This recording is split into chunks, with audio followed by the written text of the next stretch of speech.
Il n'y a pas assez de mots pour décrire combien Dieu nous aime. Nous voyons de petits aperçus dans l'amour qu'un parent a pour un enfant, lorsque les gens tombent amoureux, ou dans le lien partagé entre les meilleurs amis. Nous avons tenté de représenter Dieu à travers l'art, la musique ou la poésie. La vérité est qu'il nous aime plus que nous ne pouvons l'imaginer.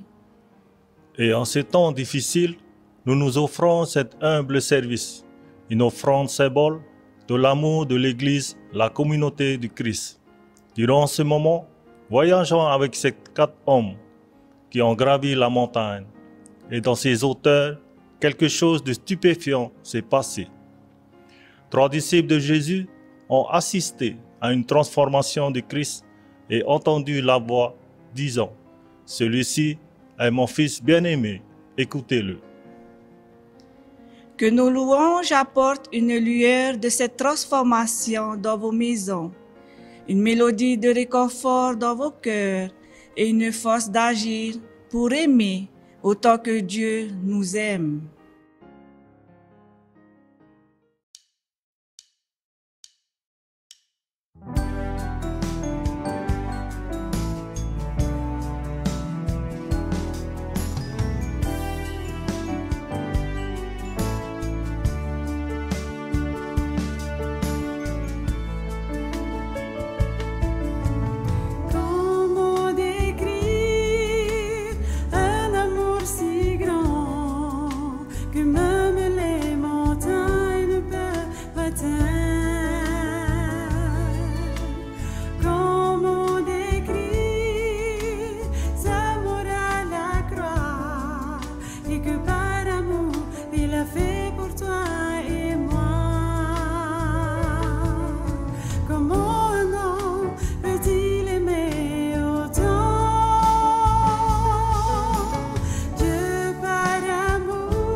Toujours dans ton amour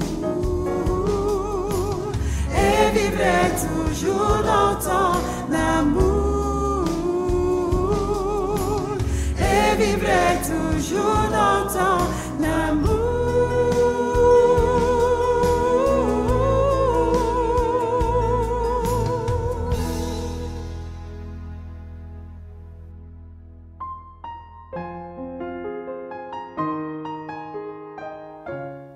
Prions.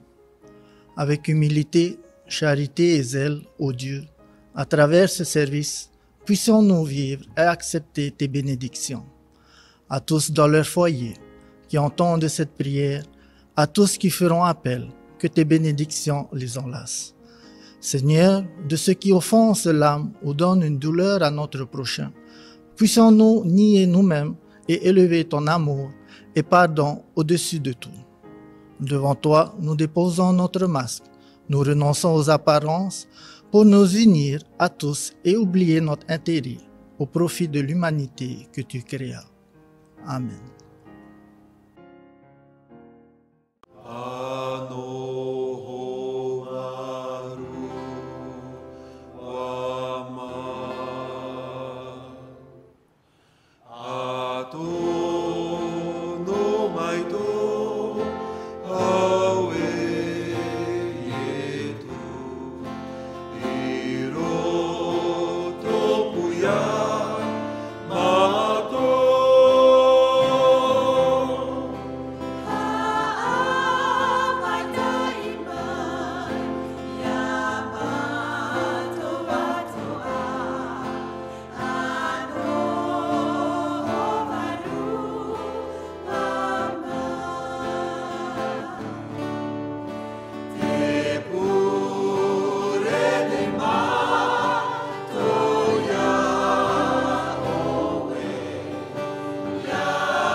Six jours après, Jésus prit avec lui Pierre, Jacques et Jean. Et les conduisit sur une haute montagne où ils se trouvèrent seuls. Il changea d'aspect devant leurs yeux. Ses vêtements devinrent d'un blanc si brillant que personne sur toute la terre ne pourrait les blanchir à ce point. Soudain, les trois disciples virent Élie et Moïse qui parlaient avec Jésus. Pierre dit alors à Jésus, « Maître, il est bon que nous soyons ici. Nous allons dresser 3 tentes, une pour toi, une pour Moïse et une pour Élie. » En fait, il ne savait pas que dire, car ses 2 compagnons et lui-même étaient très effrayés. Un nuage survint et les couvrit de son ombre. Et du nuage, une voix se fit entendre. Celui-ci est mon fils bien-aimé. Écoutez-le.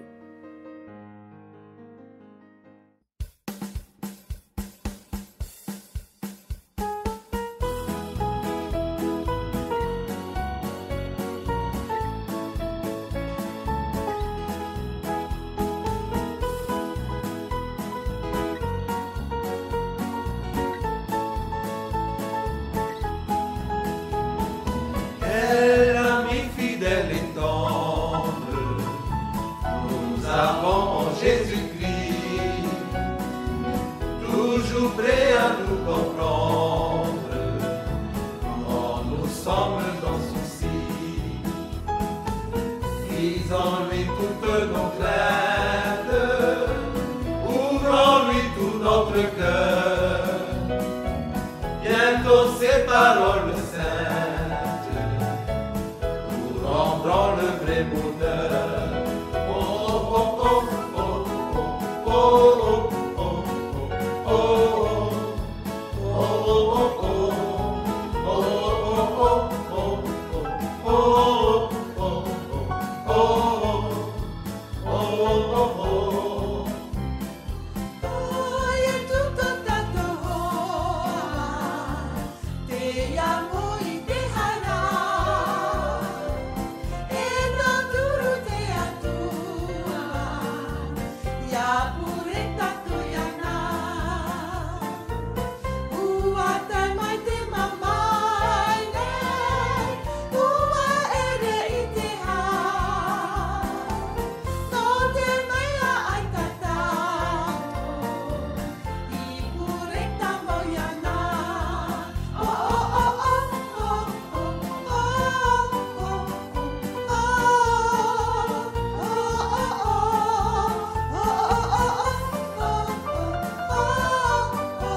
En ce dimanche de transfiguration, le lectionnaire recommande un récit tiré de l'Évangile selon Marc, avec pour thème « Bien-aimé de Dieu ».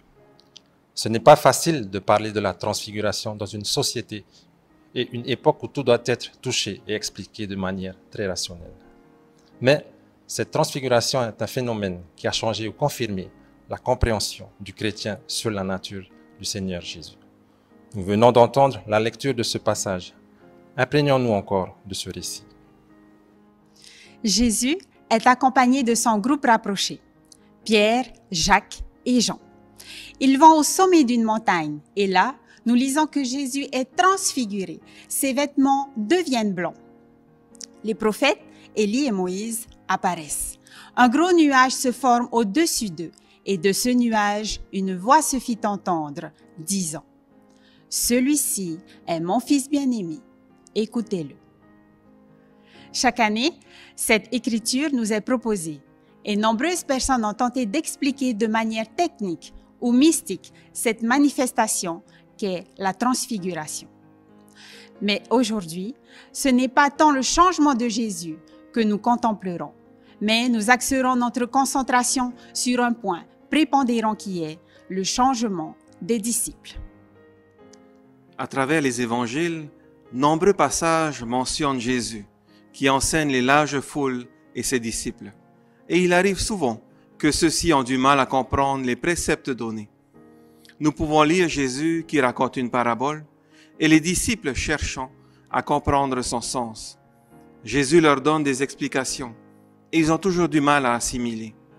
Mais en étant témoins de la transfiguration de Jésus, ils vivent un moment, ce moment, où ils comprennent qui était leur maître, qui était vraiment l'homme en face d'eux. Voici un moment unique, particulier et essentiel, où ils voient Jésus d'un angle ou d'un point de vue différent. C'est comme si vous connaissiez un ami depuis plusieurs années, depuis vraiment très longtemps. Un jour, cet ami dit une phrase ou fait quelque chose dont vous ne vous attendiez pas, et vous découvrez un autre aspect de cette personne. Ce côté était là depuis bien longtemps, mais vous n'y avez pas porté attention et vous ne l'avez pas remarqué. Mais voici, c'était le temps, c'était l'action qui a permis de voir cet ami avec ses vraies couleurs. C'est ainsi aussi qu'ont vécu les disciples de Jésus, après avoir cheminé quotidiennement avec lui dans la foi, dans l'apprentissage et la confiance. Ils ont enfin compris la nature du Christ. La transfiguration de Jésus est une histoire d'éveil, de bouleversement à la présence et à la puissance divine qui règne autour de nous. Toutes les années, cette belle écriture revient pour nous rappeler que cette présence divine est encore et toujours là. La présence de Christ ressuscité est là. L'Esprit est là. Qu'on la voie ou pas, qu'on l'entende ou pas, qu'on la reconnaisse ou qu'on ne la reconnaisse pas, elle est là. Il arrive que nous ne la voyons pas parce qu'on est trop occupé ou confus dans nos choix ou troublé par nos émotions. Puis arrivent ces moments, ces événements ou ces personnes. Ces moments, ces choses peuvent paraître insignifiants ou spectaculaires. Ces personnes peuvent être connues ou inconnues, mais elles nous bousculent au point de nous faire réfléchir, à nous ouvrir les yeux, le cœur, l'âme et l'esprit sur une présence qui est juste là devant nous. C'est la bonne nouvelle que nous souhaitons et posons ici pour tous. Dans les choix à faire et les décisions à prendre, alors que la crise sanitaire et ses effets continuent à impacter le monde, nous prions que vous marchiez au sommet de la montagne, sans crainte, et que vous viviez ces moments. Des petites expressions ou des manifestations spectaculaires, peu importe, des rencontres bénies, des situations uniques, quelquefois, ces petits riens qui font un tout. Saisissons ces moments qui nous ouvrent les yeux, l'esprit, l'âme et le cœur au point d'être bousculés afin de voir les bénédictions et les difficultés sous un angle différent. Ressentir, voir, entendre d'une manière nouvelle la lumière et la présence divine qui a toujours été là, mais qui à nouveau se transfigure et nous change avec elle. Nous prions que cette nouvelle manière nous aide à trouver les réponses à nos questions, accorde la force dans le découragement, apporte des solutions aux défis, change la douleur en cri de joie et transforme l'injustice en paix. Et par la grâce et la paix de Jésus-Christ, puisse cet éveil à la présence divine, même dans les moments les plus durs, nous aider à rester encore plus unis, plus proches les uns des autres, plus aimants envers ceux qui souffrent et se sentir une famille humaine pour surmonter ensemble les défis. Voici, la vie a tant d'autres couleurs. Il est temps de les découvrir. Du nuage, une voix se fit entendre, disant « Celui-ci est mon fils bien-aimé, écoutez-le. » Aujourd'hui, acceptez et soyez confiants que cette voix vous accompagne, vous guide, vous aime et dit « Toi, tu es mon enfant bien-aimé. » Amen.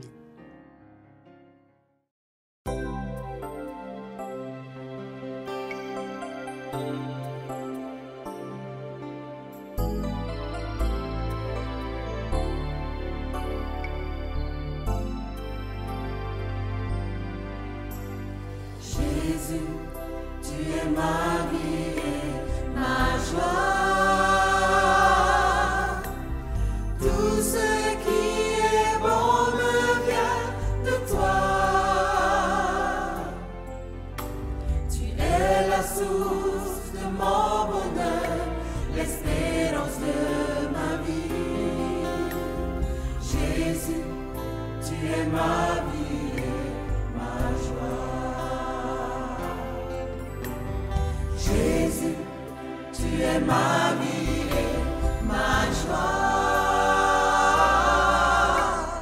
Tout ce qui est bon me vient de toi. Tu es la source de mon bonheur, l'espérance de ma vie.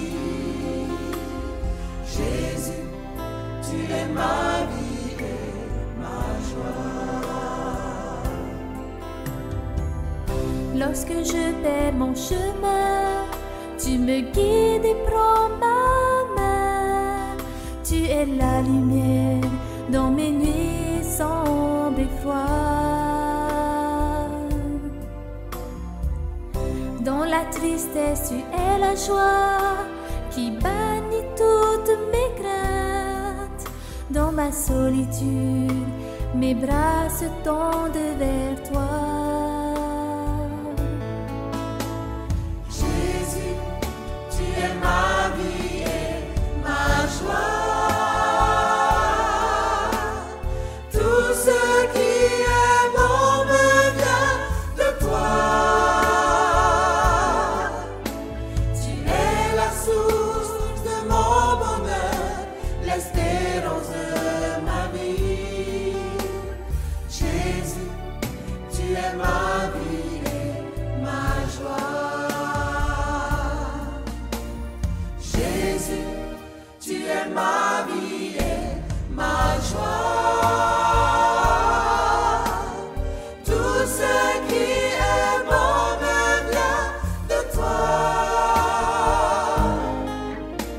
Tu es la source de mon bonheur, l'espérance de ma vie.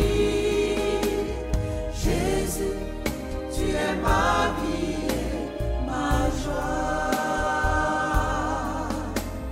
Jésus, tu es ma vie et ma joie.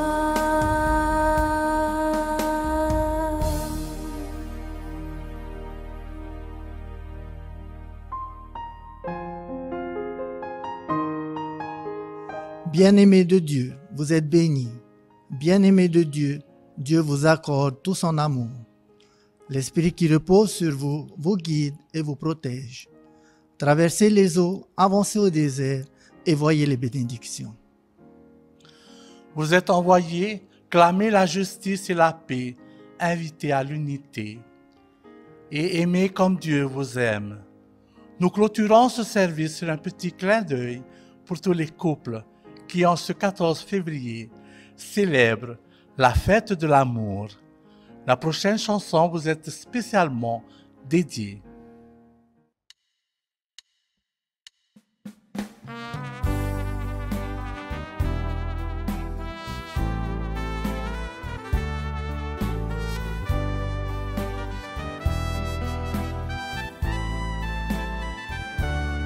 It's so nice to be with you, though you never were alone.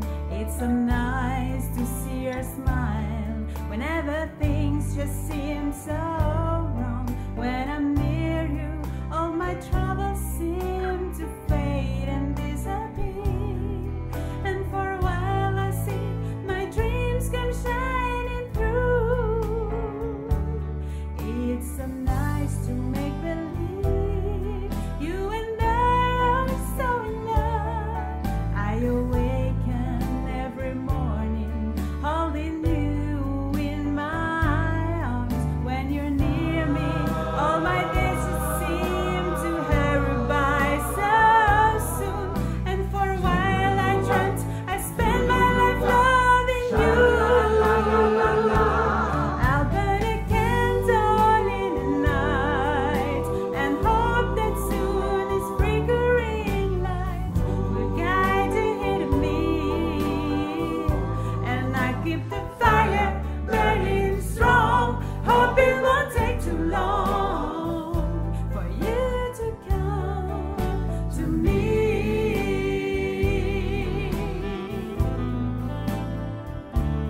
It's so nice to think of you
Prions Dieu. Créateur, nous clôturons ce culte, te remercions pour ton esprit qui œuvre en chacun de nous. Alors que nous continuons notre chemin de vie, renouvelle notre esprit et notre corps pour découvrir tes merveilles. Puissions-nous être transfigurés par ton amour et entendre ta voix dans nos cœurs, afin de partager notre témoignage avec passion. Bénis tous tes enfants de ta bonté éternelle et qu'en toi nous trouvions le courage, la justice et la paix. Nous prions au nom de Jésus-Christ, ton Fils bien-aimé, notre unique Sauveur. Amen.